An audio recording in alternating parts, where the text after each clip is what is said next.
So it's good to see you this morning. My name's Tim, one of the pastors here. And we're going to start, well, we started last week. Wasn't it great to see Kieran preaching last week? It was brilliant. Loved your message last week. And we're going to carry on talking about prayer for the rest of this month, really. So 20 plus years ago, at university, I studied 20 plus years ago. 20 plus years ago at university, I studied theology, philosophy, and sociology. And at the heart of those subjects is this kind of desire, really, to understand humanity in one form or another. And I used to particularly enjoy, like, the philosophy. That's kind of what I chose to spend most of my time doing is philosophy. And I enjoyed it because, you know, it was a subject where there really wasn't any wrong answers, you know. So if you study maths at university and someone says, what's 10 times 100, and you're in exam conditions, there's only one right answer, but not so with philosophy, you know. It appears that any answer is okay. Every view is equally valid, which means you could just kind of get through the course and get a good grade, because it turns out that my ramblings in my essays were equally valid as well. And so I used to love studying philosophy at university, and we would kind of look at topics like, you know, what's life about? Why are we here? You know, what's the purpose of life? And one of the things that all philosophers had an opinion on was kind of what does it mean to be human? What does it mean to be human? And so you have, like, Aristotle, a great philosopher of, like, the 4th century BC. He once summed it up like this, that question, what does it mean to be human? He said, it's a characteristic of man that he alone has any sense of good and evil. And he went on to say that, you know, to be human is to pursue the good, which he talks about in terms of pleasure, actually. To pursue pleasure is what it means to be human. And then you had another philosopher called, like, René Descartes. Anyone know him? He was kind of like a French philosopher, and he famously put it like this: cogito ergo sum, which obviously you know to mean. Some people know it, yeah. I think, therefore I am. It's this idea that, you know, through our minds and our ability to think is what actually distinguishes us from, you know, animals and makes us humans, the ability to think. And then you had Immanuel Kant, who said that rationality was what made us human. He claimed that our ability to reason, to use logic, to use our understanding is what separated us out from everything else and made us human. Now, there's elements of truth in all of those, I guess, all the different philosophies. But in Christianity, to be human is more than our ability to think, to know the difference between right and wrong, good and evil. It's more than just using our minds to reason. And as a Christian, I believe that there's only one fundamental truth about what it means to be a human, and it can be summed up like this: to be human is to pray. To be human is to pray. And what I want to do this morning, just kind of briefly, is spend some time unpacking what I mean by that statement. Why is prayer so fundamental to what it is to be a human? And if that's true, and I strongly believe it is true, but if it is true, then it means that prayer can't just be something that is on the kind of peripheries, on the edges of our lives. If to be human is to pray, then prayer has got to play a central part in who we are and what we do if we're going to flourish in all that it means to be human. And so we're just going to look at that this morning, and we're going to also look at some practical steps we can take to make that possible. So if to be human is to pray, we need to understand what prayer is and what prayer isn't. You know, over half the population of the UK, as Kieran said last week, 51%, I think, of adults in the UK say that they pray. Prayer is part of pretty much every religion. Even people that don't believe in God, you know, we know, say that they pray. And, you know, one person put it like this: our language, our beliefs are our own. What unites us is our prayers to the divine, which are universal. This is a kind of view that says, like, whatever you believe or whatever you don't believe, the prayers we pray and the purpose of prayer is kind of all the the same. This person goes on to say, Hindu prayer, Jewish prayer, Muslim prayer, Christian prayer. It's all the same. It all has the same purpose, and it's prayer that unites us. But the Bible is more specific than that when it comes to describing what prayer is. There's two accounts in the Bible that's recorded for us of moments when Jesus spoke specifically about prayer, one in the Gospel of Matthew and one in the Gospel of Luke. You find them at the beginning of the New Testament. Matthew, Mark, Luke, and John, they're these books that really describe for us the life and the ministry, the death, the resurrection of Jesus. And in Luke's account, when he has this kind of first-hand account of Jesus when he was going to begin to speak about prayer, and he records this. One day Jesus was praying in a certain place, and when he finished, one of the disciples said to him, "Lord, teach us to pray." Now, I find this really interesting because these disciples were Jews. They'd been brought up in a Jewish culture where you would go to the synagogue to pray. And the person asking the question is not someone who's been brought up in a secular society. He's not come from a family of atheists who have absolutely no concept of what prayer is. Coming to Jesus and saying, "I've never prayed before. I've seen you pray. Can you teach me how to do what you've done?" No. Now, they would have known what prayer was. It's likely that they would have been able to recite prayers. This is not a child coming to Jesus. This is an adult that has been immersed and grown up in a culture where prayer plays a leading role, coming to Jesus and saying, "Teach me to pray." So on the face of it, it's kind of like it's a strange request. So why is he asking the question? Well, the only reason I can think of is because when this disciple saw Jesus praying from a distance, and maybe, he snuck up to try and get a glimpse of what Jesus was doing and maybe just try and hear what Jesus was saying, he thought to himself, what he is doing is very different from what I've spent my entire life doing.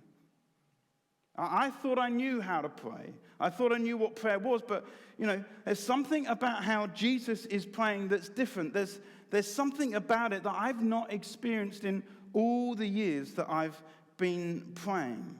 If what I've just seen Jesus do is prayer, then I don't think I've ever prayed before in my life. And there's something about him wanting to grasp what Jesus has grasped in prayer. And then in Matthew's gospel, you get a kind of fuller account of this same moment when Jesus answers the disciples' request and teaches them how to pray. And as he does so, what you get is Jesus not just kind of showing them how to pray. What you get is him teaching them what prayer is as well. There's no point showing someone how to do something without really explaining why it is they're doing it in that way, or what is the purpose of them doing it in that way. But at the same time, as well as teaching his followers how to pray, Jesus also wants to use this moment to help his disciples understand how not to pray, what prayer is and what prayer isn't. There's a sense that he wants to take an opportunity to undo some of the things that people have thought prayer is, have made it out to be, to strip it back, all the different layers they've made prayer out to be, all the complications they've made it to be, and just marvel again at the simplicity and the mystery of what it means to be human, what it means to pray. And Jesus, he says this, "When you pray, do not be like the hypocrites, for they love to pray standing in the synagogues and on the street corners to be seen by others. Truly I tell you, they have received their rewards in full. But when you pray, go into your room, close the door, and pray to your Father who is unseen. And then your Father who sees what is done in secret will reward you. And when you pray, do not keep on babbling like pagans, for they think they will be heard because of their many words.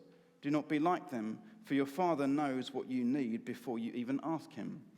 And so Jesus highlights two ways people pray that really isn't what prayer is about. And the first, he says, is it's not about being seen by others. He's not advocating that all kind of prayer should be private prayer. We know that Jesus prayed with his disciples. We know that the early church spent a huge amount of time praying together. We tonight are going to pray together as a church. You know, there's huge power actually in praying together and with others. What he's getting at is the motivation behind people praying. You know, if our aim in praying is to kind of build up people's impression of who we are by the visibility of our prayers, then that's not really what prayer is about.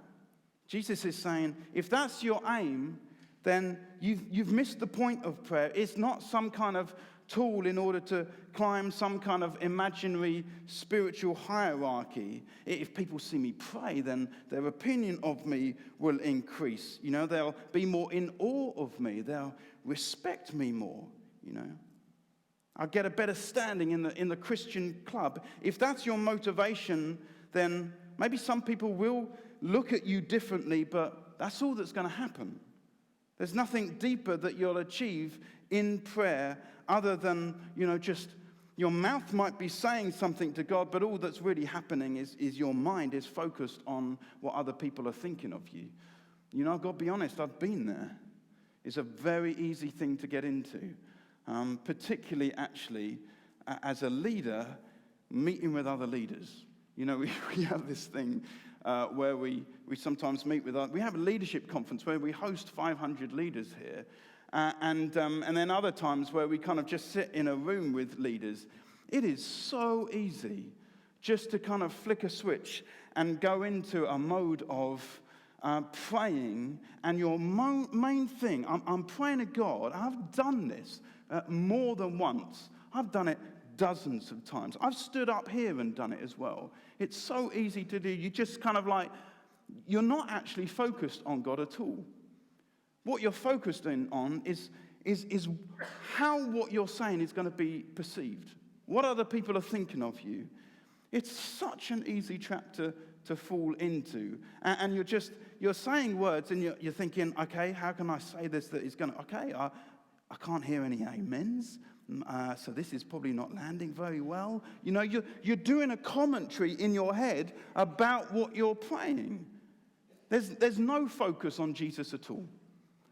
And I've done that loads, and I dare say surely I'm not the only one. Please tell me I'm not the only one. Everyone's looking at you. What? That's how you pray? Get off the stage. And Jesus is saying, if you're praying just to be seen by others, you know, maybe that's not how you set out to pray, but if that's kind of what you're doing, just stop it. Just shut up, you know. Because that's not what prayer's about. Not all prayer is prayer. And if you're praying to be seen by others, then don't do that. That's not what prayer's about. And the second thing he says is that prayer is not about babbling. You know, Tim Keller, a writer and church leader in New York, he puts it like this, that babbling is to use empty and cold and impersonal words. He likens it to a kind of business transaction of goods and services, you know. I have a lot of things that I need God to do for me, and I'm just going to list them out. And because of my many words, he's going to hear me. And Jesus, again, is saying, prayer is not like that, you know. He's not saying don't ask God for things. Obviously, with prayer and petition, we ask God for things. But the point is, he's saying it's not this kind of, prayer is not this impersonal thing where if all you're doing is you're just coming before God and you're just like, you know, reeling off a load of things. It's like, you know, dear Lord Jesus, you know, you just got like this. It's just like it's all coming out. I need this, I need this, I need this. You know, amen, thank you. He's saying that's not what prayer is. It's not this kind of transaction somehow between you and God, as if like it's not talking at God. Okay, it's not talking at God, and again, it's a trap. But I fall, and maybe this is just, you know, this is just therapy for me. I'm just going to tell you like some of my pitfalls. But this is kind of often what we can fall into, where, you know, we say we pray, but what we're actually doing is we're just spending time with God and just telling him all the things that we need. 51% of the UK population say they pray. People say they pray even if they don't know that there's a God. I don't even know if some of that is prayer, because what they're doing, and is what I often do, is it's impersonal. It's just kind of coming to God and saying, this is the stuff I need. Cheers, see you later. And again, Jesus is saying, prayer is not impersonal. It's not about just a whole bunch of words. It's not about whittering on about the things that you want, hoping that God will hear you because of your many words. It's not about eloquence. It's not about gaining people's respect. It's not a business transaction or just going on and on at God in this kind of one-way dialogue. So if that's what prayer isn't, then what is prayer? And Jesus tells us.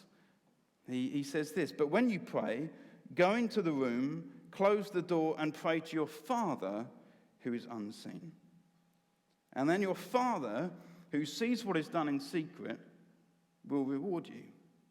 When talking about people that babble, Jesus says, do not be like them, for your Father knows what you need before you ask him. What is prayer?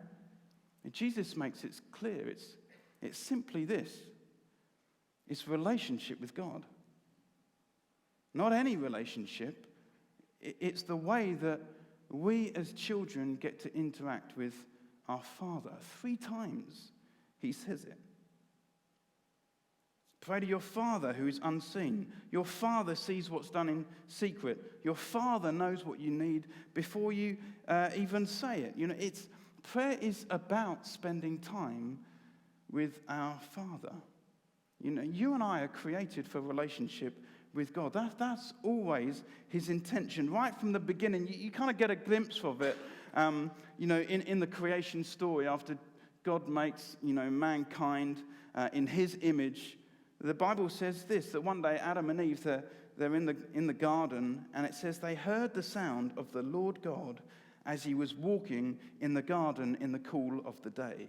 The garden's the place where they lived, the place where they worked, the place where they enjoyed their relationship with one another. And God's just there hanging out with them. Not like a landlord that's come to kind of check up on his tenants and how they're kind of treating the property. He's not kind of come as, some sort of business guy, company director visiting one of his clients. No, he's come as a dad that's coming just to spend time with his kids.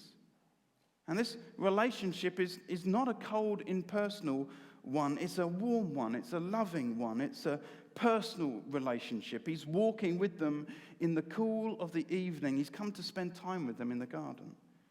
When a father spends time with his children, there's often no particular agenda, to get through. Sometimes it's simply just to be in the same room together. Sometimes you don't even need to speak to each other. You can just sit there together or walk together. And that's how God always intended it with us, his children. He intended that his relationship with us would be like a father to a child. And it goes on to say that on this one occasion, Adam and Eve, they heard him and they hid among the trees. And God called out, where are you? And Adam replies, I heard you in the garden and I was afraid because I was naked, so I hid from you. And they had hidden because they had done the one thing that God told them they weren't to do. The Bible calls it sin. And this sin would ruin their relationship between the child and the father. And because of their disobedience, they're put outside of the garden, which was to be put out of relationship with the Father. And then from that moment on, humanity doesn't really live in the way that it's created to live. Because to be human is to be in a relationship with God, knowing him, being with him, enjoying his presence. And so from that moment on, humanity from generation to generation lives this kind of half life, this half existence. And then Jesus comes along, and he lives this perfect life. He lives without sin, and so he's able to enjoy this intimate relationship with the Father, just as God always intended. And he's able to spend time with him, and speak with him. And the means through which he does that is through prayer. He enjoys this relationship with his Father. And that's what this disciple sees when he watches Jesus pray on his own. There's something about it that he's never experienced before, a level of intimacy that he longs for. Lord, teach us to pray. That there's a yearning in all of us, whether we recognize it or not, for intimacy with God. Because that's what we're created for. And the problem is that we're not fully convinced that we can approach God confidently like a child approaches a father. So what we do is we just settle for something different. We settle for a prayer life that is just impersonal, a prayer life where we just kind of reel off a load of requests to God. We pray, but all the time we're still just trying to hide from him. And Jesus explains to them that in prayer we don't need to hide from God anymore. You can come up close. You can enjoy a relationship with him. And Jesus said he says it's about sitting in the room behind a closed door and enjoying the presence of the Father. He says it's about secret moments with the one who created you. It's about the possibility that you can spend time with a Father that created you, that knows you so deeply that you don't need to just babble on, just witter on about all the things you know, because he knows you so much that you don't need to actually witter on about it. Sometimes you can just sit with him in the quiet, knowing that he already knows what you need. You can just walk with him. Some of my best moments are when I just sit with him. And I'm finding I do that more. I'm doing that more and more at the moment.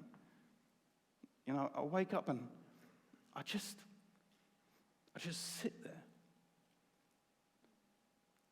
They're some of the most precious times, actually. In prayer is just being still, and Jesus comes and he says, you can have those secret moments with your Father. You can just sit with him. That's his desire, and that's what Jesus is doing in this certain place. That's what the disciple is looking at and wanting to experience. And that's what Jesus came to make possible. For us to enjoy by fixing the broken relationship that we have with the Father on the cross. And Jesus has come to recover the life that we are created to live.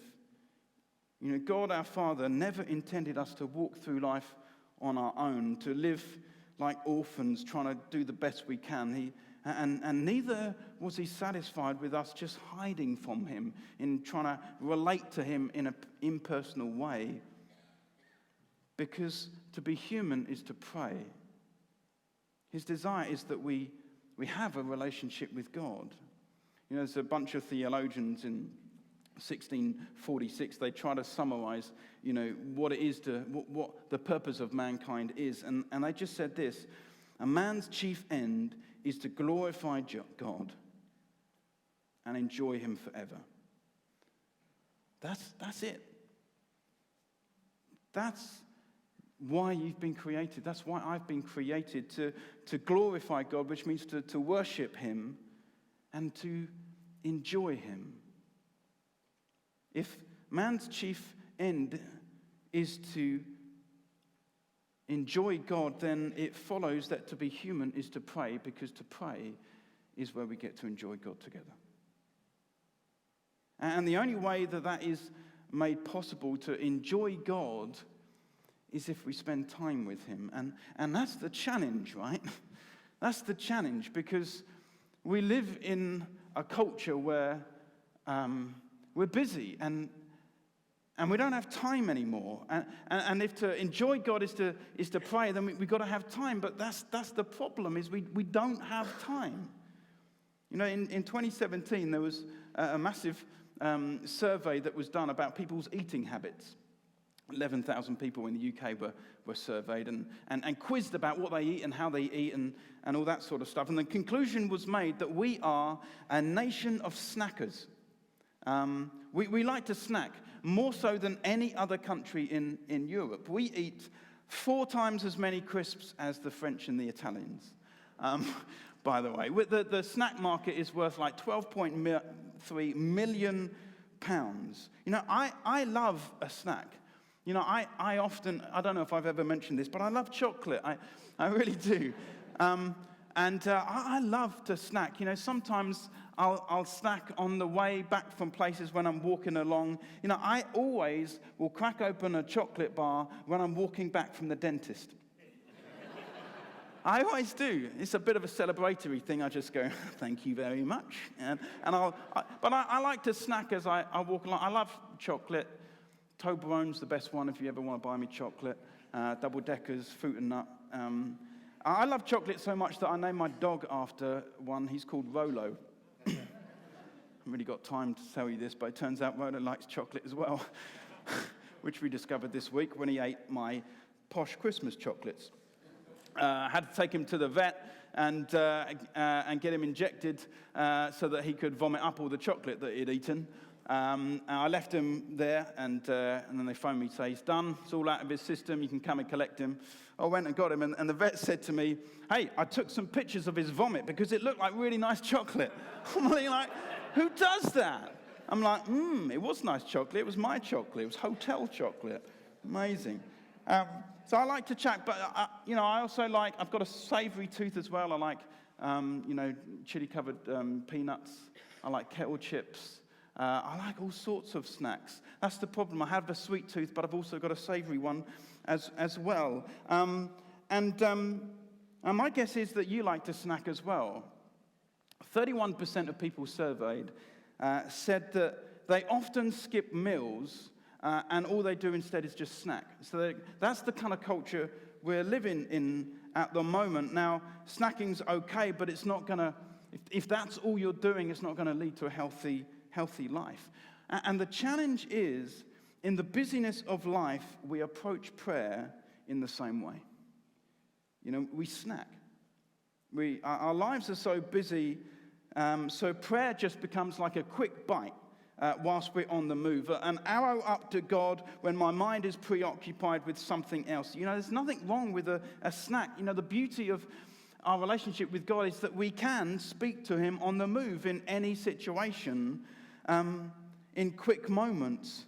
But if the purpose of our lives is to enjoy a relationship with our Father, and if prayer is the means through which that's going to be possible, then we need to find time to move from just snacking to feasting, if we're going to fully flourish in all that it means to be human. You know, the disciple wanted intimacy that he saw Jesus having with his Father, and Jesus could teach him, this is how you do it, you know, but there's no getting away from the fact that the only way that is possible to enjoy is if you carve out time for it. And Jesus did, you know. And Jesus wasn't someone that just kind of sat around. I mean, he was an incredibly busy person. You know, get stories of Jesus, and he's teaching a whole load of people all day, and then he miraculously feeds 5,000 of them, plus, you know, men, plus women and children. And then before cracking on to something else, it says that he leaves the disciples and he goes and spends some time to pray. There's another occasion, he's in a town called Capernaum, and he spent the whole time just there teaching people all day, and then in the evening it says they bring all the sick, and he heals all of them, and then he goes to bed at the evening, and he knows the next day is going to be just as full, but it records for us, he got up early in the morning. He got up early in the morning because he recognized he can't just snack on the go. In the business of life, he knew that if he was going to enjoy a relationship with God, if we're going to be fully human, then there's sacrifice, right? We've got to carve out those moments. Where are those moments for you? How is your life, prayer life, as you come into 2020? Are you just snacking, or are you feasting? And it's a challenge. I find it a massive challenge, because life is busy. For me, I'm an early morning person, so I'm trying to feast early in the morning. Not on chocolate, I'm talking about God now. I try and feast early in the morning, so I set my alarm for earliest so that I can get up before the house wakes up. And so I can spend some time just sitting with God. And I make a cup of tea, and I've got the same chair. I sit on the same chair every morning, and I put this rug over my legs like an old man. Put my slippers on. I spend some, but that's my time to spend. Now, and they are hit and miss times. Sometimes I just sit there and I don't know what to say. My mind's still asleep. But I think half the battle is just about showing up. I think that's the battle, right? And we've got to recognize we are in a battle. If prayer is how we develop a relationship with God, then the devil is going to do everything he can to try and make you not turn up. So half the battle is just showing up, whether you want to or not. So I get that. But then what I find is just everything will try and squeeze that moment out of my life. And so, situations change. Rachel got a new job, so she's getting up earlier. The house is getting up earlier. And so what I find is this time, it's squeezed. It's not happening anymore. And I feel the negative effect of it. And so I intentionally set my alarm earlier so I can regain that time. I'm going to get up, earlier in the morning because it's been squeezed. And then we get a dog, and the dog wakes up earlier with more energy than a toddler on Coca-Cola. And it's like all of a sudden that time is squeezed again. It's like, guys, we're in a battle. Everything is trying to squeeze out prayer.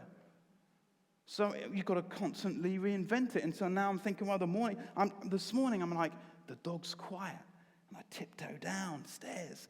I'm just going to get a bit of time with God. And I sit down. I'm like, no! So I've got to reinvent. I've got to find somewhere else to do that. Where are those moments for you? How are you doing it? Maybe you're not an early morning person. Maybe you're an evening person. Maybe you say, well, life's so busy. Well, if you commute, can you stick your headphones on?